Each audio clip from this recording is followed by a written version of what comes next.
Okay. All right. I'm going to go ahead and get started so we can just make sure we end on time. It shouldn't take too long, but um, I will be going over this week's module, and I'm also going to be going over the assignment as well as next week's module, only because I think it's important to hear from me about it. So, I'm going to be going over this entire module with you guys, right? So, we're going to start off with what is a psychological disorder. So, I'm going to be going over this. Like, I know you have this on your own, but I'm actually going to be explaining it a little bit more. Right. So, like, before we actually understand what psychological disorders are, we need to know what it is. Right. So, like, in psychopathology, right, or that's just like learning more about disorders, specifically psychological disorders.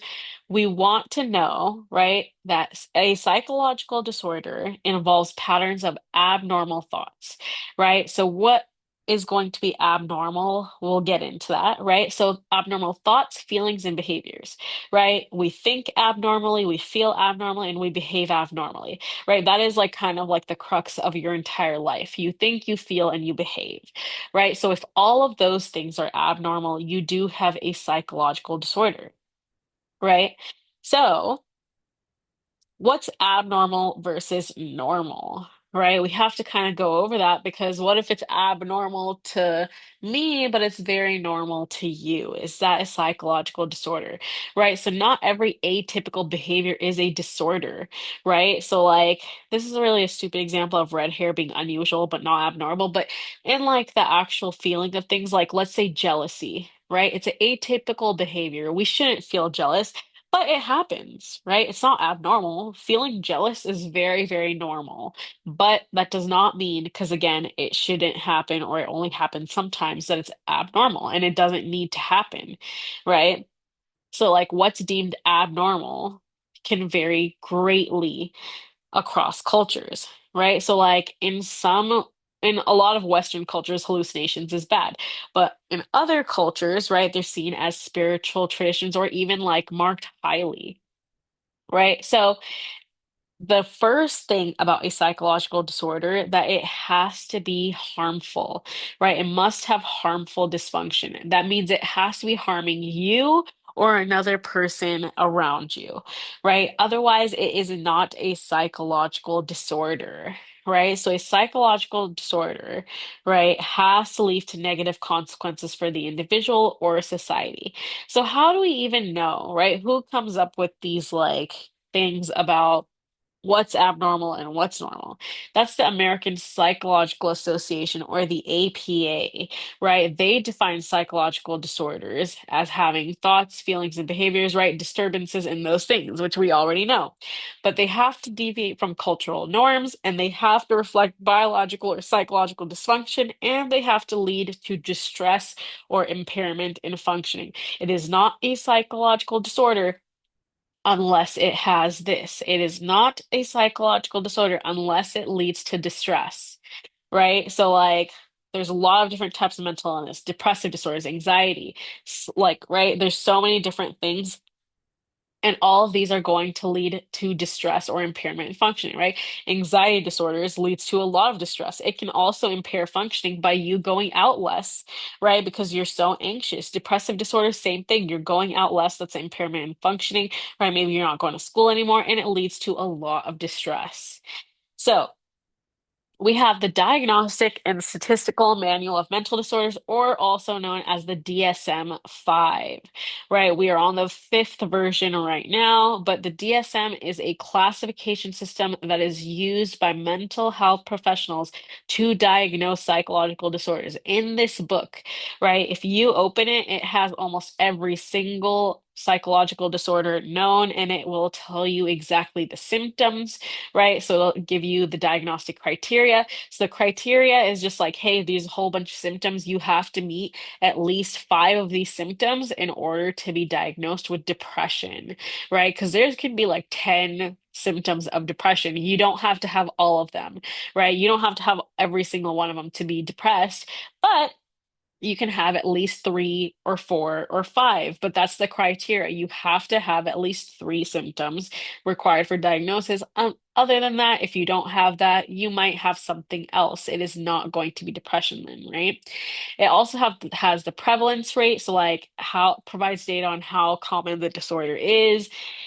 It has risk factors, so like the factors that increase the likelihood of you getting a specific disorder, and comorbidity. Comorbidity just means like the presence of two or more disorders occurring simultaneously, right? That would be if you have anxiety and depression, right? So we would say anxiety is comorbid with depression. So, right, that is what the DSM includes. It's a classification system, right, in order to have to classify and diagnose specific, sorry, specific disorders. All right, so what are the biological perspectives on psychological disorders, right? So there's a lot of different biological factors that can affect psychological disorders and mental illness, right? The first one being genetic factors. That'll be like the number one thing, right? So like we know psychological disorders are going to be genetic, right? They run in families. That means if your grandparents had anxiety, your parents probably do, and therefore you probably do, right? So, like in this example, let's talk about schizophrenia. Are you developing it? Right. So, like, there's a higher level of you developing schizophrenia based off of closer relatives, right? So, if we zoom in, hold on, I'm going to zoom in here real quick. You know, here it is. Okay. So this is affected versus unaffected. So if you have if the person is orange, right, they're going to have schizophrenia. If they're yellow, that means they don't have schizophrenia. So two people get married, right? One of them has schizophrenia, the other one doesn't. They have two kids, right? Those two kids, right? One of them has schizophrenia, one of them doesn't. The one who doesn't, if they get married and have kids, there's almost no likelihood that they're going to get schizophrenia versus the child that does have schizophrenia, right? He gets married and they have four kids, almost two, there's a 50% chance, right? Out of like the two kids that they're going to have schizophrenia as well, right? And that's because their parent does or their dad does, and then he has it because his mom does, right? So like that should be pretty straightforward in terms of like, hey, um, you will be affected by a specific disorder if your parent has it. The closer the relationship, right, the higher likelihood. So if my grandparent has it, but my mom doesn't, it's very less likely. Or let's say my mom and dad both don't have schizophrenia. It's very rare that it'll like I'll develop schizophrenia just because, right? Like no one and my parents both don't. So that is the first thing, genetics, right? The second thing is chemical imbalances and brain abnormalities. So chemical imbalances is going to be specifically talking about neurotransmitters. Neurotransmitters are chemical messengers in your brain. So this will be things like dopamine, serotonin, norepinephrine, right? If any of those neurotransmitters have an imbalance, right, it can affect your mood. So, like, we know that serotonin and dopamine and even norepinephrine can cause depression or anxiety, right? Like, if there's too less of it, if there's too much of it, right? So, if we know that there's an imbalance in serotonin, if you have too less of it, you are going to have symptoms of depression, right? If you also have structural brain differences, right? That can also cause psychological disorders. If you have a bigger amygdala, an amygdala is the brain structure that causes fear and aggression, right? If you have a larger amygdala, you are more likely to have anxiety. So if you have any chemical imbalances or brain abnormalities, it will significantly increase your psychological disorder rate, right? Just based off of your own biology. So that is the first thing. Then let's talk about psychosocial perspectives, right? This is mainly going to be that psychological disorders come from a combination of biological predisposition and environmental stressors. This is what we call a well-rounded perspective. This is what we kind of do agree with, right? We do know that obviously these two things can affect your psychological disorder likelihood of getting one very greatly. However, this is another portion that kind of factors in like the environment portion, which we usually do forget, right? So we call this the diathesis stress model. The diathesis is going to be the biology, right? Let's say you have genetics for schizophrenia versus stress is just going to be external stressors, right? This could be a bad childhood. This could be moving. This could be anything, right? So diathesis is your genetics, right? And then stress is just anything that happens. So let's say there's two people, right? They have the individual predisposition of schizophrenia, right? He has a little bit more, let's say both of his parents or one of his parents has it, right? One of his parents had it and their grandparents had it and it runs in the family. Their grandparents had it and so on. So their genetics is very, very, very high for developing schizophrenia, right? Versus their genetics is very, very low, right? Let's say it skipped a generation for some reason, your grandparents had it, but your mom and dad don't. But let's say you have it's still in your genetics, right? So it's still kind of there. But the genetics portion, this person's more safe versus this person's not. But let's say, right, life stressors happen. Something very, very stressful happens in your life, like a lot, right? This one is more, but it's like, okay, a little bit of stress, right? There's a little bit of stress in your life, and it puts your cup over the top. So adding in, right, your genetics plus the stress you go through in your life, it kind of puts you over the top for this line. This line is the mental health threshold. If you push past it, you will develop a psychological disorder. And this one, we're talking about schizophrenia, right? So let's say you develop schizophrenia because you already had the genetics for it and your life kind of was like not that great. It was very stressful and it pushed you over the edge, right? That's what diathesis stress model is, right? Let's say, right, this person has the genetics for schizophrenia. They also go through a lot of life stressors, but they never meet this threshold. That means they never develop schizophrenia, right? And that is very possible. You can have the genetics for schizophrenia, but let's say you live an easy life, a very less stressful life. You've had a good childhood, you have good parents, right? This might never come to fruition, right? Like the schizophrenia has never developed because the genetics were there, but your environment was so good, it kind of just like evened it out, right? So that's what the diathesis stress model is. That even though two people have the genetics for schizophrenia, only one of them can be developed, right? Or maybe in the other person, it never develops just based off of the adversity that you experience in your life. Okay, so now we're going to get into the psychological disorders, like the different types, right? We're going to talk about anxiety disorders, depressive disorders. We're going to talk about all of that, right? So, right over here, we have the types of anxiety disorders. We're going to be going over specific phobias, social anxiety disorder, panic, and generalized anxiety disorder. So I'm going to go through these pretty quickly. So I'm going to go through these pretty quickly, right? So anxiety disorders, the very first one is specific phobia, right? It's like exactly what it sounds like. It's like a phobia or like a fear of something very, very specific, right? So like it involves irrational or persistent fears, like for specific objects or situations. So like you gotta have a fear of heights, that would be acrophobia, fear of flying, right? Aerophobia. So this could be like people who like drive to places, right? Instead of like flying just because they're really afraid of planes. That's like pretty common. Arachnophobia, fear of spiders, right? So that's like specific phobia, right? It's just like the ones that we hear about the most when people are like, oh my God, I'm really scared of needles, or I'm scared of blood, I'm scared of flying, I'm claustrophobic, right? That would be a specific fear. Okay.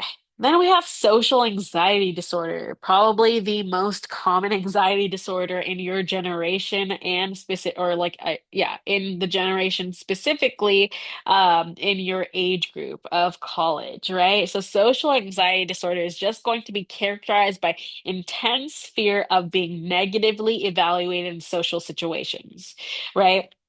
So what the main thing is, like anxiety disorders are all going to start off like the same. It's going to be intense fear of blank. right? So like specific phobia is intense fear of blank specific objects. Social anxiety is intense fear of blank, which will be social situations, right? Because that's why it's called social anxiety disorder. So it can result in avoidance of social gatherings or a profound impact on relationships and professional life, right? If you're going to be anxious every single time you go out, right, that's going to either make you not want to go out at all, right? Be a hermit and kind of just like stay and be like, no, I don't really want to go out, right? Or even like hyping up like these social interactions in your head so much that it reaches to the point of panic attacks. And what people don't understand is that like social anxiety isn't that extreme, right? Like you could have it and you don't even know that you have it. Like, for example, I was talking to one of my students and they were like, yeah, like, every single time I go on a plane, like as soon as I sit down or like the plane is landing, like I'm thinking about how I'm going to get up, get my bag and like leave so I'm not in ever anyone's way. And they're like going over it in their head like millions of times just so like, they don't have that embarrassing moment of like, oh, trying to take the bag out. And it's like, what if it gets stuck and like you're standing there and everyone's waiting for you? And it's just like, dude, that's definitely social anxiety disorder, right? Or just social anxiety in general. You don't even have to have the disorder, but that's definitely social anxiety. That's not normal, right? Like for anyone to be like, okay, how do I get my bag out? Like thinking about it before it happens. It's just like getting your damn bag out the top of like the plane, right? Like you don't really have to think about that much. You shouldn't be thinking about it that much. That's social anxiety. A lot of people have it and they don't even realize they have it, right? Or repeat, it could look like repeating your order in the like drive-through when you get there so you don't say the wrong thing or you know exactly what you want and you're not like look like sitting there and like looking stupid. Again, that's social anxiety. No one actually cares if you're like sitting in like the drive-through and taking a little bit to order or not knowing what you want. It's not as embarrassing as people think, but that is social anxiety, right? So again, people have more social anxiety than they think. They just don't realize that that's what it is. All right, panic disorder is exactly what it sounds like. It just involves recurring panic attacks. If you have panic attacks over and over again, which are sudden bursts of intense fear or discomfort and it peaks within minutes, right? That is panic disorder. It usually is just like also paired with the fact that you're constantly afraid of having future panic attacks and they come out of nowhere. That is panic disorder. It's a little bit more rare. So yeah. And the other thing is, do you have panic disorder if you have occasional panic attacks?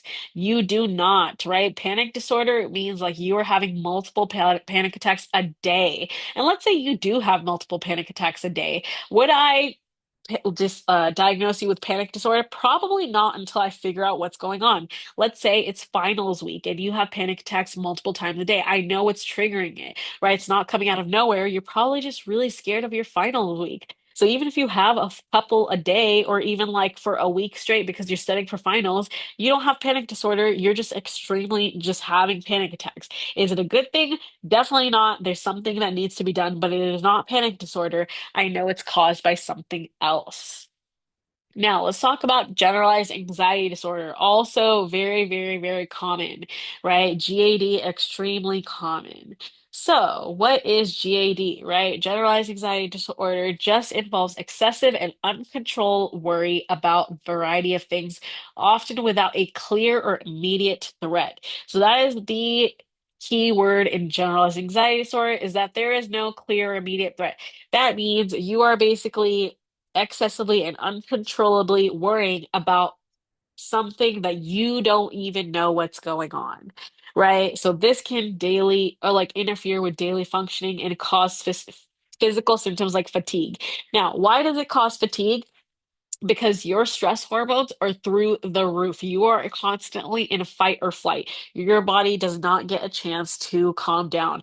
What also happens in GAD is there's a lot of muscle tension, right? So like if you are constantly like scared and worried, right, you're not going to be hungry. You're going to be, or well, the hungriness comes from something else, but you're going to be really stiff, right? You're going to be super stiff because your muscles are tensed up, right? Like super tense. And when you tense up your muscles for a really long time, right? It tires you out. So that will be the fatigue part. Irritability, right? Again, you are high on cortisol.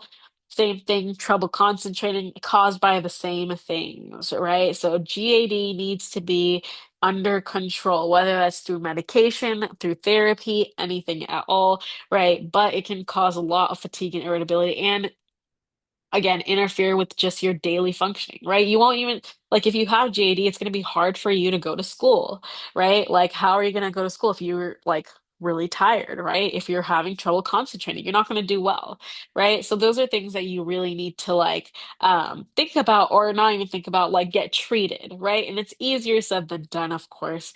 But if this is you, there's a lot of resources, but you could always just reach out to any professor in psychology as well as me, anyone in general, and they will help you.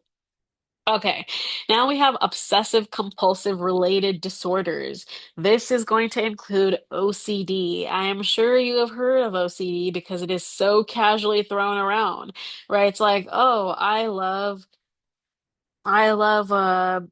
what is it? Just like cleaning. And it's just like, oh, I'm so OCD, right? And it's just like, that is not the same thing. That is not the same thing at all. And I'm going to talk about what it is specifically. Okay. I'll read those in a bit once I'm stopped sharing my screen. But the obsessive compulsive disorders. Actually, if this would probably be a good time to say if you do have any questions, you can drop them in the chat because I know I'm going fast. So I know I'm going very, very quickly. So I'll give you a chance. Yeah, so the question I got is, are these the disorders we have to attach to the scenario that I gave you for homework? And that is true. Yes, you do have to do that. Okay, so if there's no other questions, we'll get back into it. Okay. So that was social anxiety disorder. We had panic disorder. Okay. OCD, right? For OCD to even be OCD, you have to have two things. You have to have obsessions and you have to have compulsions.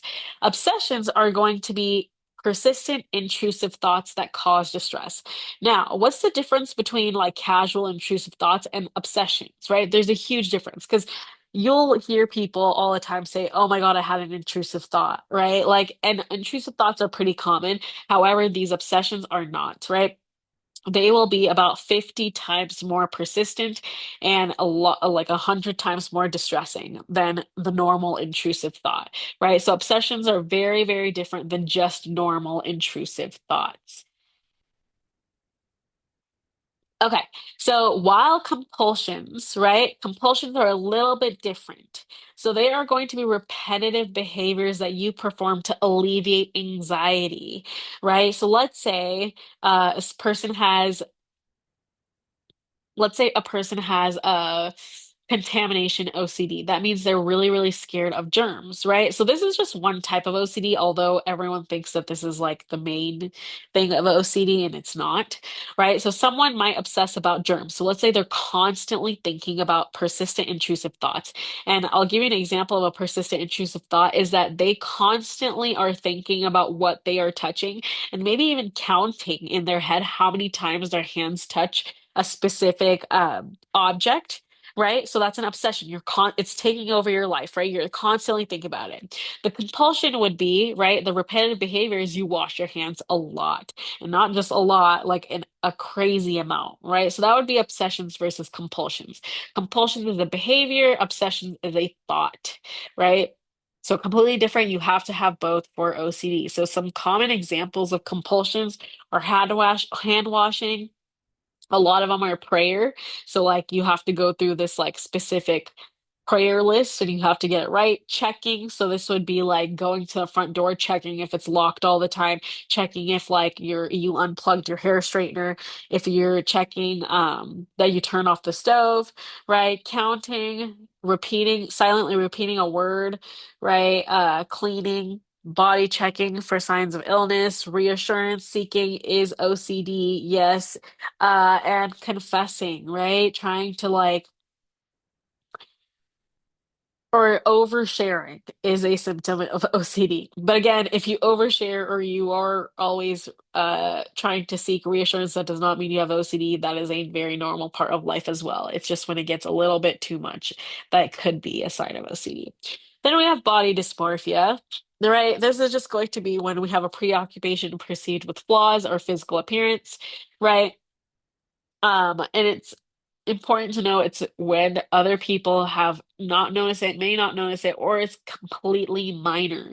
Body dysmorphia is very, very common, especially in women ages 9 and upwards. So it has started at the age of 9, body dysmorphia, in women, and as basically through the rest of your life. It can happen in men as well. That age starts a little bit later, though. It's around 12 to 13. So then we have hoarding disorder, right? That's characterized by difficulty discarding items, leaving the cluttered living spaces. It's basically just like like keeping everything, right? And like these items are usually like what they think are sentimental, or they believe that they're going to need it in the future. Now, let's talk about PTSD, right? PTSD is going to be a little bit different than anything that we have talked about yet, right? Because this PTSD, you are more at risk, right? You are only at risk is if you have had exposure to a traumatic event like death, injury, or sexual violence, right? Again, we might be talking about sexual violence a little bit more because of this. If that bothers you at all, you can definitely like leave the computer or just leave the Zoom in general, just as a trigger warning, just in case. So, the symptoms for PTSD include intrusive memories, flashbacks, avoidance of reminders of the trauma, and negative changes in mood. The risk factors, of course, are previous trauma, lack of support system, and genetic predisposition. So you can have the genes that would make you more likely to develop PTSD. So let's say I have the genes to develop PTSD, and let's say my friend also does not, or let's say does not have the genes for PTSD. We experience the exact same traumatic event. Let's say we're in a car crash, our friend dies, right? I develop PTSD while she does not. She's definitely like shaken up by it, but she can go to therapy and recover versus I have PTSD. We went through the same exact traumatic event, but I was more likely to create or develop PTSD in myself because I had that genetic predisposition.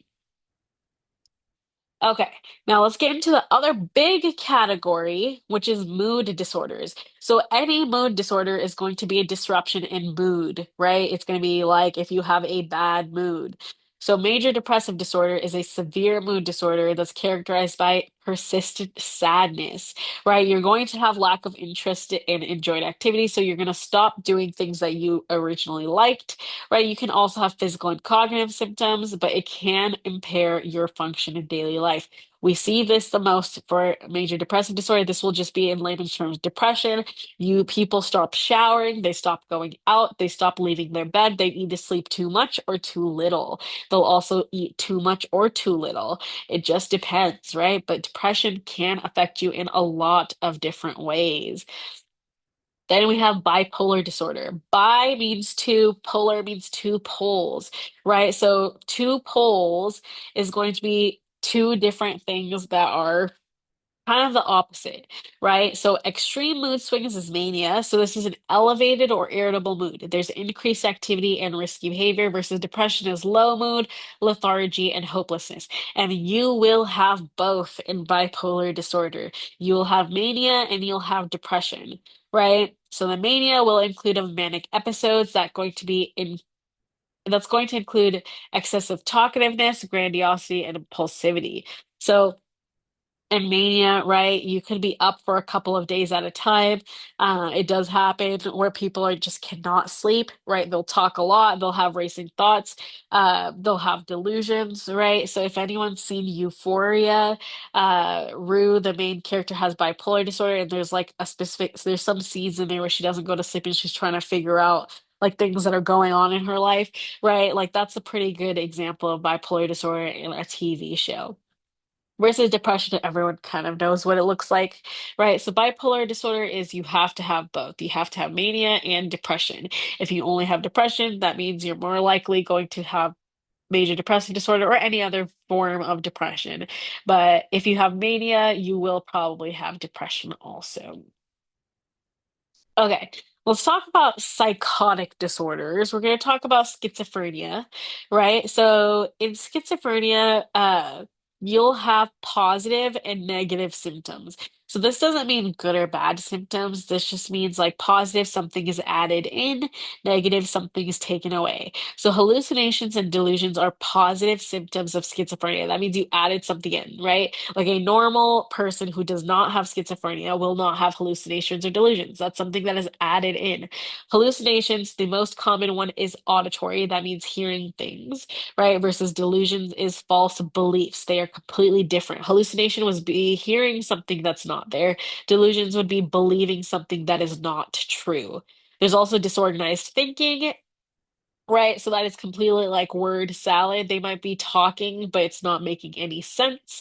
That is a added symptom that a normal person would not have. And then we have negative symptoms, right? So this is taking away symptom or taking away things from a person's life, right? Lack of motivation, you're taking that away. You take away emotional expression. So a lot of people who do have schizophrenia have something called flat affect. So that basically means that they are not showing any emotions on their face. This treatment for schizophrenia usually includes antipsychotic medications and therapy, usually a combination of both, right? So again, over here, it tells you the positive symptoms versus the negative symptoms of schizophrenia. Then we have dissociative disorders, right? We have dissociative identity disorder, which is going to be the same thing as multiple personality disorder, right? So if you've heard of multiple personality disorder, it is just another name for dissociative identity disorder. However, dissociative identity disorder is the correct way to talk about the condition. So, dissociative identity disorder is just like, again, when somebody has the presence of two or more distinct personalities within an individual, right? This disorder always stems from severe childhood trauma. So, like specific severe childhood trauma would be, again, abuse, child abuse, sexual abuse, anything like that. So that is like almost the only way dissociative identity disorder will develop in a child, right? They'll have a lot of gaps in memories because when they switch in between personalities, they might not remember what happened while they were in between switching. But again, this is one of those disorders that, just like PTSD, it will only develop if you have severe childhood trauma. It will not develop other than that. But yeah. Okay. Let's go to personality disorders now. We have borderline personality disorder. These are the key features. It's just going to be emotional instability, difficulty with interpersonal relationships, and poor self-image, right? This would be like a person who has a great fear of abandonment and are very, very impulsive, right? So their symptoms are going to be like frantic efforts to avoid real or imagined abandonment. So this is going to be a very clingy person, right? They're going to have unstable interpersonal relationships. This is a person you see who that's jumping from friend group to friend group, right? They can't keep friends. They're jumping from friend group to friend group, and then they come really, really close to the people that they're currently friends with at that time, right? So they could also have impulsivity in a lot of different areas like spending, sex, and substance abuse, right? So risky sexual behaviors like yeah. And then risky spending behaviors, and of course, substance abuse. They can have recurrent suicidal behavior or self-harming actions, right? The treatment for this personality disorder would be DBT or dialectical behavior therapy. It is very specific. It was developed very specifically for BPD. It's very, very effective. It kind of focuses on helping individual manage their emotional responses. They kind of improve, they want to improve interpersonal skills. And they also want to teach someone to tolerate distress. They want to make them uncomfortable so that they can handle it a little bit more. We have medications, right? We have antidepressants and mood stabilizers that we could use at the same time. Then we have schizotypal personality disorder. I'm not going to spend too much time on this one, but this one is just going to be a personality disorder that has odd beliefs or magical thinking. So it's very unusual perceptions, social anxiety, and social or difficulty forming social relationships, right? One of like the main things in this type of personality disorder is that they might think that like a lot of signs that are happening in the world are like for them, even though like that's obviously not true, right? They might be watching a TV show and they're like, oh, this person's like talking only to me. So if you've seen the show You in the newest season, right? Like you find out at the end like he's like obsessed with that like one guy who wrote a book, right? And they call it erotomania, but it's actually schizotypal personality disorder, right? That's kind of what they're showing is that like this specific character is speaking to Joe Goldberg, and he like you can see that by like in the book that this person writes that Joe's obsessed with, he crosses out almost every single one of the words on the page other than hi Joe. And like even though like it's not hi Joe, he just like crosses out like specific words that start with a J and then like an O and E. And so it looks like it says hi Joe, but it's not, right? So it's like, oh, hey, they're saying something to me. And it's just like, that's not true. Then we have narcissistic personality disorder, right? This is just going to be a grand, like someone who's not like narcissistic, right? We have heard of that word, and that's exactly where this comes from. It's a very grandiose sense of self-importance and a deep need for admiration, right? It comes with a lack of empathy for others. They do not empathize for other people at all. So there's that lack of empathy, unwilling to recognize and identify feelings and needs of others, right? That self-importance is very exaggerated, right? They're kind of like preoccupied with fantasies of success, power, beauty, idealness, right? So very, very like obsessed with being high status. Okay. Then we have antisocial personality disorder. And antisocial personality disorder is more going to look like, because whenever anyone sees antisocial, they think that like, oh, it's just someone who doesn't want to be out, right? Or like who's just like a little doesn't like interactions. That's not what this is. Antisocial personality disorder is referring to social norms. So if you're antisocial norms, that means you are going to be doing things that are going to be more associated with what is said right here, right? There's a disregard and violation of the rights of others. Individuals, again, are going to be deceitful, manipulative, or harmful. So that is not normal, right? That is against social norms. So that is why it's called antisocial personality disorder. The symptoms are going to be they will be engaging in unlawful acts. There will be deceitfulness. There's going to be lying, right? There will be impulsivity or failure to plan ahead. There'll be irritability and aggressiveness, right? And there will be poor work performance or consistent irresponsibility, or most of all, lack of remorse after harming others.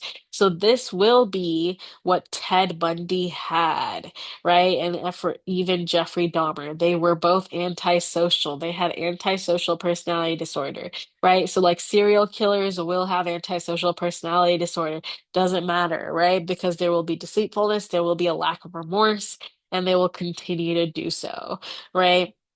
So that's antisocial personality disorder. We are on the last portion of neurodevelopmental disorder, which is autism. Everyone thinks autism is just like a biological or developmental disorder, and it's not. Like they get confused as to why it's in the DSM, right? But it's a neurodevelopmental disorder.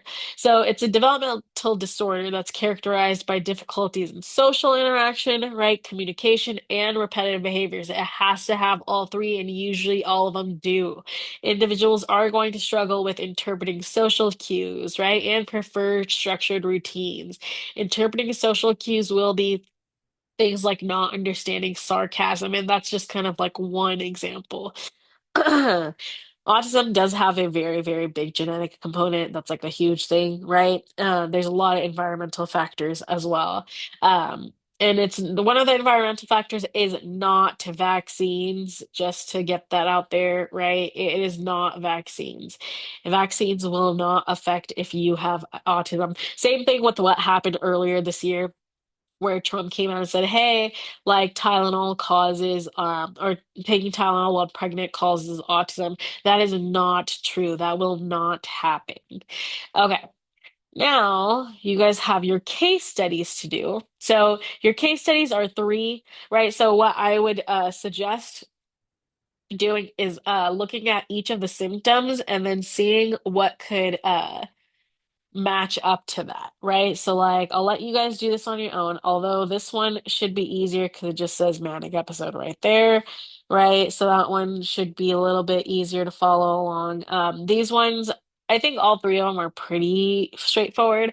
So I will let you guys do that on your own, right?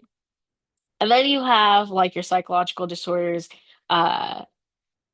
Discussion question, right? So like I do want you guys to answer this like fully and honestly in what you actually think, right? Like how COVID affected the prevalence and the nature of mental health disorders. So I want you to talk about that. And yeah, and then I think yeah, you're done with this module. However, I want to go through something else as well. So this is what you have for this week of psychological disorders. The next week after this, you don't have any module other than writing your diagnosis paper. So I'm going to be going over that. So your diagnosis paper, right, is just going to be a one-page paper on you diagnosing someone, right? So, like, this person can be any single person. It could be a person you know in real life. It could be a TV show character. It could be a movie character. It could be a book character. I don't care, right? A lot of people have done people like from anime, people from like TV shows like SpongeBob or like literally anything, right? You'll use any person. And you'll be graded on these things. You can go over those on your own, but I'm going to show you on the sample paper. This is what it looks like. This is how long it has to be. It's not long at all, right? So I did Scar from Lion King. So we have identifying information, right? It's just like what he looks like. Scar is a dark-haired lion living in the Sahara Desert. He's 32 years old. So I'm saying what his name is, what he looks like, and how old he is. In this case, you would write down like because he's an animal, so we said dark hairline. This is the part where you would say like their race, right? So like Scar is Hispanic, Scar is African American, Scar is whatever, right? And then so it says he is 32 years old and he reports not having any relationships past, nor does he care in the future, right? So like that's identifying information. Then reason for referral. Why did they come in? You can get fancy with this. I don't care about this, right? This is like the most important part of the entire paper is that presenting problems, right? Again, you don't color coordinate. I just did it so it'd be easier, right? So this is the most important part. So we have scars features are most consistent with antisocial personality disorder. And then I give you exactly what I think about antisocial personality disorder. His features include being highly impulsive and engaging in problematic activities, failing to take responsibility for his own actions and blaming the victims. He also feels no remorse. So these are straight out of the content page, right? It's exactly what antisocial personality is. Now, over here is where I explain examples of every single one. So I'm going to give examples of when he's been highly impulsive and engaged in problematic activities. I'll explain exactly when he's failed to take responsibility and also how he feels no remorse. Right? Scar's impulsive problematic activities can be seen when he engages with hyenas outside of the boundary of the pride, right? And tries to make an alliance with them. He also, right, always tries to eat Zazu. He pretends to hunt him and scare him, right? He also, again, kills his own brother. It shows no remorse and pins it on his son, right? And makes him run away. So all of those things, right? Then we have the diagnosis right here. Yes, antisocial personality disorder, and then the treatment. So this is what your page is exactly going to look like, right? And then you'll turn in your diagnosis paper. But again, please review the rubric before you do so. Does anyone have any questions on anything that I went over? Now would be a good time.